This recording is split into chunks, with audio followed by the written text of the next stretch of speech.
Sean bienvenidos a Matando Tabú. Hoy realizaremos un recorrido por el cementerio de Recoleta con un entrevistado especial y espectacular, Mario Beltrandi. Ok, arranquemos.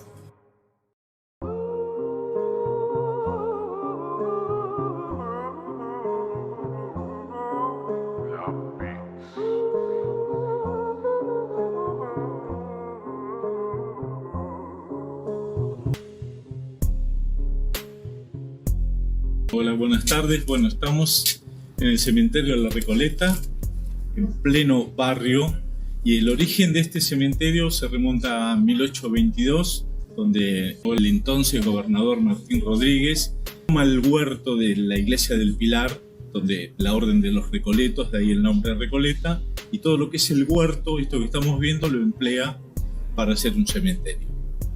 Esto en 1826 se moderniza con el ya Rivadavia, ministro de gobierno, y esta clase acomodada, por eso la clase alta, y por eso ven los mausoleos de potencial económico, caso Salvador María del Carril y otras personalidades que son las que se erigieron en próceres nuestros y después los que marcan toda nuestra actividad comercial del siglo XX.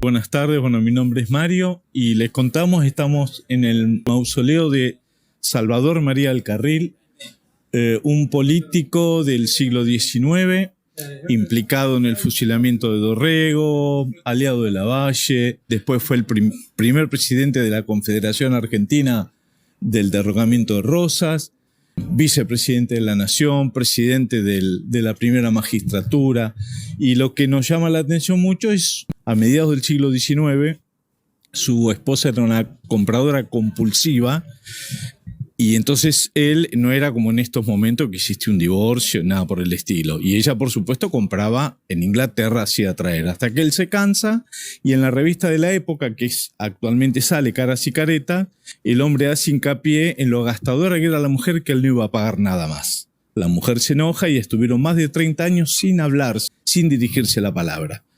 El hombre muere y ella, por testamento, erige este mausoleo, el de ella, dándose la espalda por toda la eternidad, y los cuerpos están dados de tal manera que el día del juicio final, cuando se levanten y se enfrenten, ella le va a recriminar lo miserable que era. Así que esa es un poquito la historia de Salvador María del Carril, un poco el principio de los políticos con cierto manejo, más de 60 años en la política argentina. ¿De qué vamos a hablar ahora? De un libertador de 5 naciones, uno de los próceres más grandes, controversiales, sus luces y sombras, Juan Galo de Lavalle. Juan Galo de Lavalle fue un granadero de primera hora de San Martín, acompañó en todo su periplo a San Martín, cruce de los Andes, libertad de Chile, libertad de Perú, la guerra contra el Brasil, con Bolívar. Él libertó 5 naciones.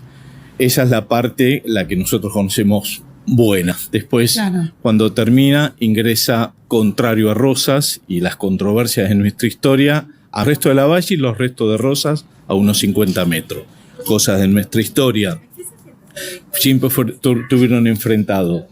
Cuando Lavalle inicia la Revolución Libertadora para derrocar a Rosas, Rosas lo gana, alejándose en una famosa batalla de Famaillá y de Quebracho Herrado, en el norte, estamos hablando a la altura de Jujuy, Tucumán, por allá, lo vencen a Lavalle. Las tropas de Oribe fue un antepasado de Amelita Fortabás, si le suena, era el brazo armado de Rosas, lo persigue para querer la cabeza para traerla a Buenos Aires. En esa época no se andaban con chiquita. Lavalle muere por un accidente y cuando se entera Oribe, va detrás, él quería la cabeza, literal. Lavalle inicia un periplo para Jujuy, donde Oribe quería la cabeza y los 200 hombres de Lavalle defendían en pleno desierto y se lo llevaron hasta Potosí.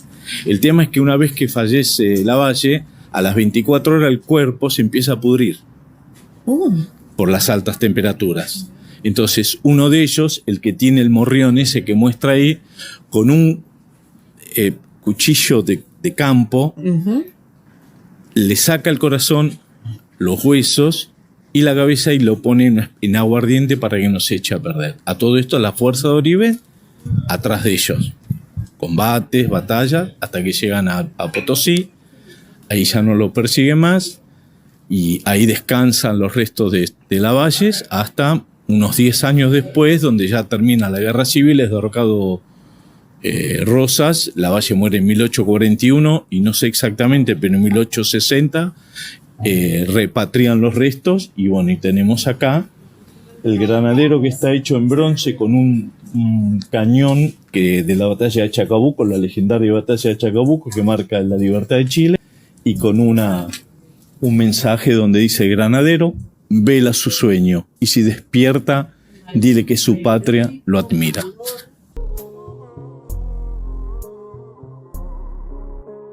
Juan Manuel Osorio de Ortiz de Rozas, que es el inicio, es uno de, creo que después de San Martín, es uno de los próceres más preponderantes en nuestra historia argentina, desde invasiones inglesas, un hacendado de muchísimo poder, de muchísima plata, dueño de campos.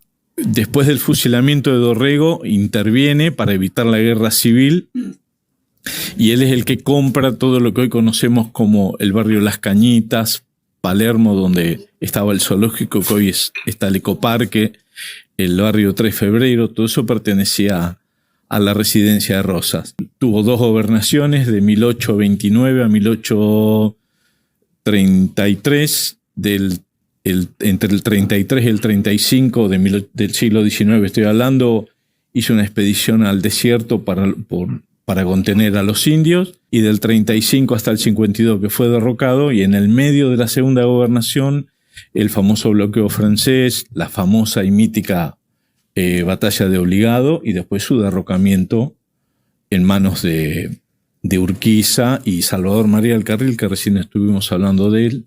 La parte unitaria y federal hicieron una especie de coalición con los uruguayos, con la banda oriental en ese momento, con los brasileros, para derrocarlo. El Ortiz de Rozas obedece a que él, cuando se distancia de sus padres, toma un apellido más criollo, entonces se saca las zetas y se pone las S. Cuando es derrocado en 1852, su destino es Southampton, no sé si lo pronuncio bien, en Inglaterra, tuvo 20 y pico años, allí muere, y es uno de los olvidados de nuestra historia argentina. De hecho, fíjense que en la capital federal no existe ninguna calle con su nombre, y lo único que hay es una estación de subte con su nombre, pero el barrio es quien fue su vencedor.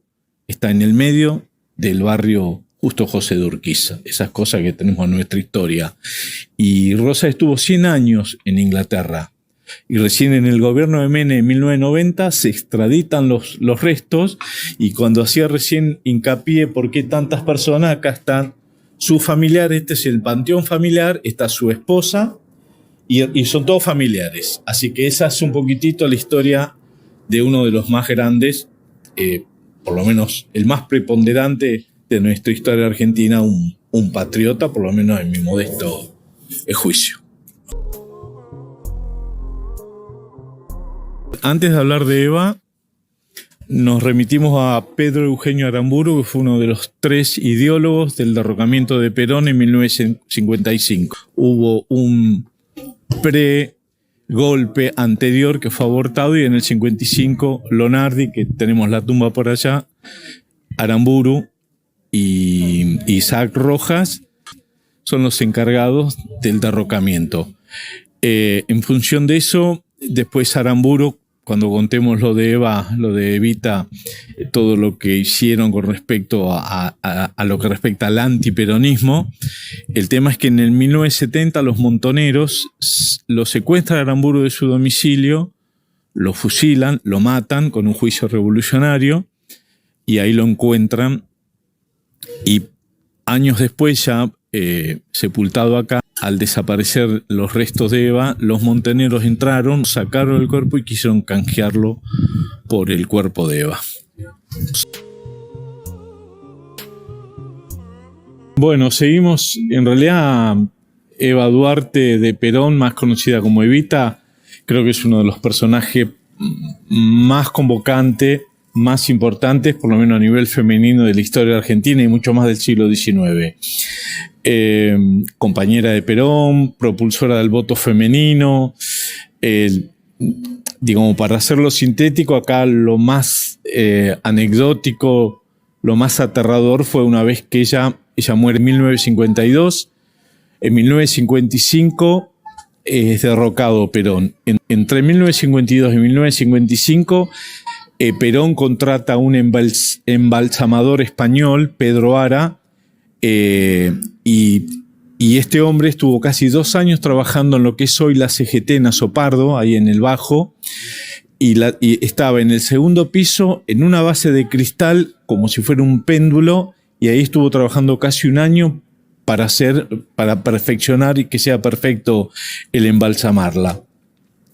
El tema es que la idea era hacer una especie de monumento, que no recuerdo bien si era, creo que en Plaza de Mayo, en ese momento el peronismo gobernaba, y quería hacer un monumento no sé cuántos metros, una cosa faraónica, y poner los restos de Evita en honor a los descamisados, o a la bandera de los humildes, como se llamaba. El hecho es que es derrocado Perón, lo extraditan a Paraguay, de Paraguay a Europa, a España, precisamente, y en ese lapso Eva seguía en la CGT.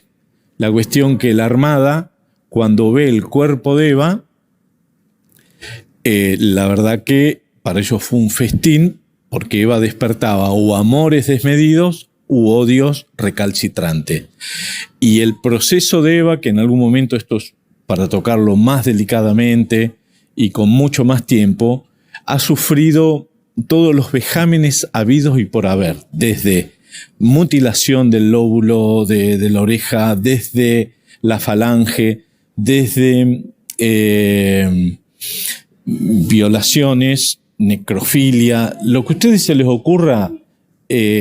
Cuando la Armada ve el cuerpo suspendido del cadáver de Eva, para evitar que algún foco de resistencia peronista lo tomara como bastión y retomara a Perón al poder, lo lleva del militar, después un tal Koenig, que se llama. El tipo se había enamorado del cadáver, prácticamente. Entonces lo tenía él, se lo mostraba a sus familiares, y también es uno de los que se lo acusa de hacer todo ese tipo de vejámenes. Cuando se entera Aramburu, que ya hablamos de él, lo llevan a otro lugar. El hombre, también con los fantasmas que le provocaba la figura impresionante de Eva. No se olvide que a raíz de su enfermedad, Eva en ese momento pesaba 40 y pico de kilos, era una criatura de 14 años.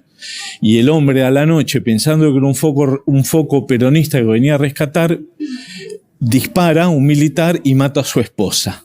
En función de eso, la llevan a Italia, a Eva, y durante más de 2 décadas estuvo en un cementerio esto en combinación con el Papa, y todo en confabulación, y termina en un cementerio de Italia con un nombre, creo que María Magistris o algo así. Todo en ese momento donde el peronismo acá estaba prohibido.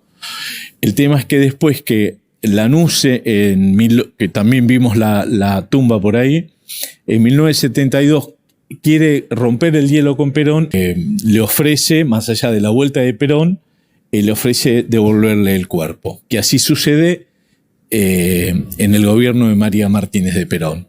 En 1974 es ahí donde Eva vuelve acá y está en este lugar que nosotros estamos viendo, y para evitar vejámenes y profanaciones está casi a 8 metros debajo de la tierra y con casi 4 toneladas de concreto.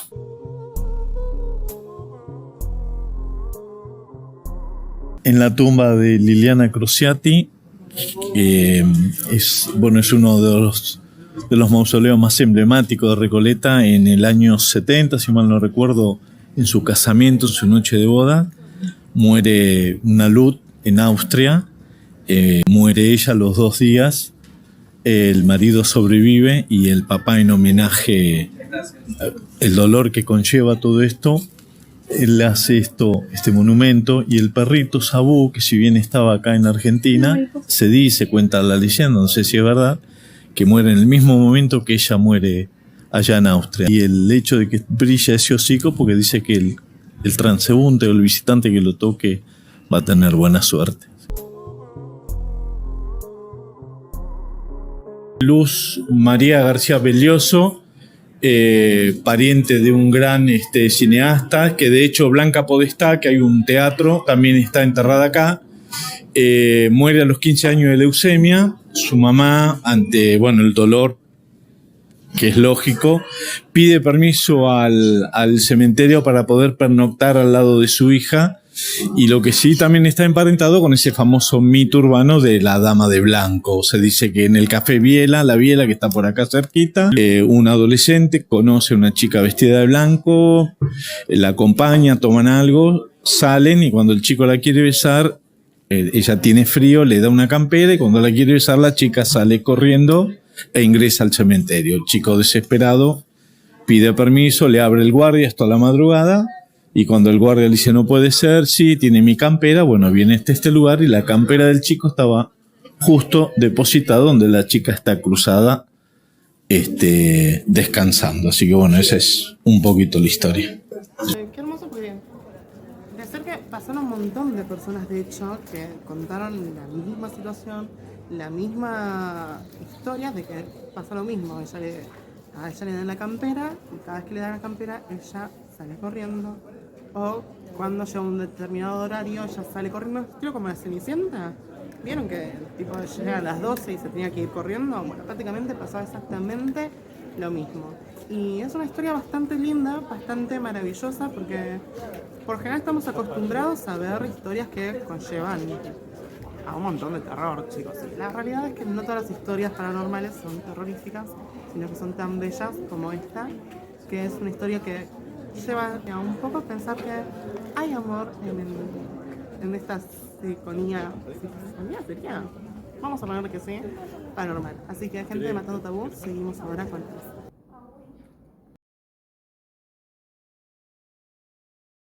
Porque sobre todo fue la mujer que trajo el voto femenino, y porque como mujer feminista que soy, me encanta de la mujer feminista que soy, me encanta de la mujer.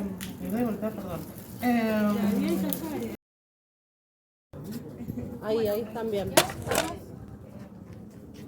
En la tumba de Liliana Crociati.